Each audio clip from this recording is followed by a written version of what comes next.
Hi, people. It's Gio of Aroundtable and Gio's Real World, and today's Green Lantern from 12 to 15. And I took this cover because complicated cover, because it'd be a complicated book, but in an amazing way. So, anyways, writer Jeremy Adams.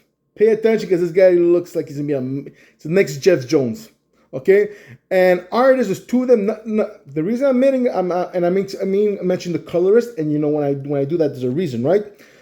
So number 12, the artist was Exermanico. Exermanico. There's a big X in the thing. I think he's an X-Men or something. And then the other artist from 13 to 15, it's Fernando Pazzarini. Okay? Now the colorist is the same one for all of them, from 12 to 15, and is Ramulio Fajardo Jr. And the reason I'm mentioning it, if you watch, okay, how an artist and a colorist complement each other. Look at number 12. It's nice. It's like, I was like, wow, nice. But then when you see 13 to 15, wow, my heart skips. It was like, wow. It reminds me Ethan Van Shiver, the old 2004, 2005. Yeah, I got the 2004. I thought it was near 2000, but the early 2000. But it's the middle kind of sense, okay? So this guy, and kudos to Jeremy Adams. I read the whole thing. This guy is another Jeff Jones.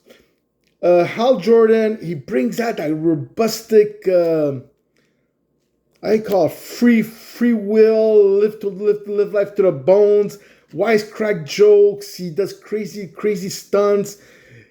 He's a man on a mission kind of sense, you know, like he's the craziest version. He's the crazy version of Bruce Wayne kind of sense. Love it. Wisecracks after wisecrack.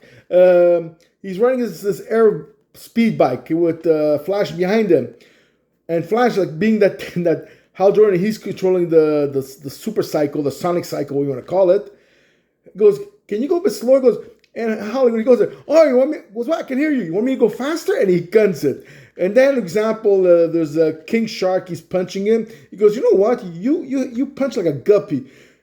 There's little wisecracks he says through the whole thing. It's hilarious. It's like, it's the Hal Jordan I remember from the olden days. Because certain point in Green Lantern, I was getting too predictable. It was too safe, kind of thing. And this one, it brought a rush of like, I can't wait. So this whole thing, it starts with number 12, that Hal Jordan, Baz, and Joe, all three guys of the rebellious team, they got sucked into a trap. And Hal has to leave everybody behind because he's the only last one to escape. And then he meets the unseeing ones, the three blind people. They never appeared. And he's getting clobbered and he's getting knocked out and everything. And Starfire, because you have to see the other Absolute miniseries and everything, she comes in there and rescues him, takes him, and flies off. So they did, and all these people didn't foreseen it, okay? And like so far it was going good. Now, the whole thing is when you go from 13 to 15, automatically you could see the potential with this title where it's going at. Besides Theros, okay, he goes to see Amanda Waller, and he goes to her, goes, look, you're a small speck in the universe. Love that, because that's what it is. You know, like sometimes the comic book makes it seem like Marvel and DC, they make it too much like their universe, like their heroes, they can go anywhere they want to. No, we're a speck. Respect that part. You know, for example, like the superheroes are like sharks. Yes, you're the biggest shark where you are. But you go in the middle of the oceans, you're going after, then there's those great white sharks and all the other kind of sharks, the old cars and everything. Go back to where you were, staying near the coastal lines where you're safe, because you're dealing with other big sharks, you know? So I like that, what they're saying and everything. So that means this guy, Jeremy, he's telling, like, it's going to be more realistic. So the whole thing I was off a bit is because when Hal Jordan, he's kept as a prisoner, and he butt heads, so he puts his head on the below the chin of King Shark, and the King Shark gets knocked out. I go, seriously. King Shark's been going against these big fighters, and all of a sudden a little cheap shot like that, and he's getting knocked out. That to me was a little iffy, whatever. If he was able to come out out, and then when the King Shark goes in and he clobbers him behind his head, whatever, then I'll correspond that. So with Thanos was saying you're a small speck. Amanda Waller, she loses it. She goes, he thinks we're a bunch of goldfish in a bowl. Well, I'm gonna show him these goldfish are sharks. We'll see about that. So in there's storylines leading to the future from the Rebel Force with Jessica Cruz. You have Kyle Ryder that he has all the rainbow colors on him. Because if you look at number 12, he just looks normal. But then when you see the new team, yes, you see I think it was number 13. You see that he has every color of the lanterns all around his body. So one arm would be blue, the other one would be yellow, then half his chest is red, then the other one is green. So, but nicely done, not like pieces, but nicely done. So it shows the chemistry. The crew there. Wow, it's amazing. Okay, then you have a Mazo who's called Jade Stone. Then you have this new villain, new feeling stone, whatever you want to call it, emotional sorrow. So, and then there's Sinestro going in there. Now he's in a rampage, and also because he has the anger, the red one.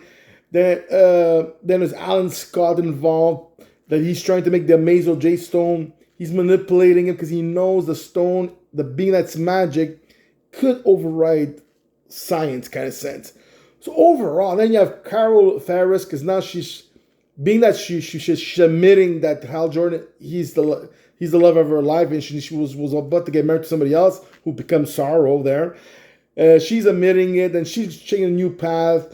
Now she's in the Tower of Faith with a bunch of the JSA, and she kind of started liking being a hero kind of sense, And the thing is, now the what's it called his name, the Pharaohs.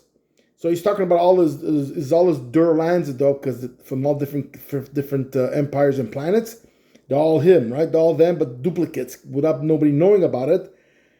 This reminds me of a story of Keith Griffin was the artist at that time, okay? It was Legion of Superheroes, I think it was before 2000, okay? That in the future, because Legion of Superheroes is Ultimate Future, that their lands are outcast. Like they're all far and wide, because they're all hunted down and I think and what happened, which I tell you, Jeremy is not bad. He's the new Jeff Jones kind of sense, okay? That is this what make the Durlands not have a home planet, that they're scattered all around the universe because they're hunted down, they're hated, they're feared, and all that.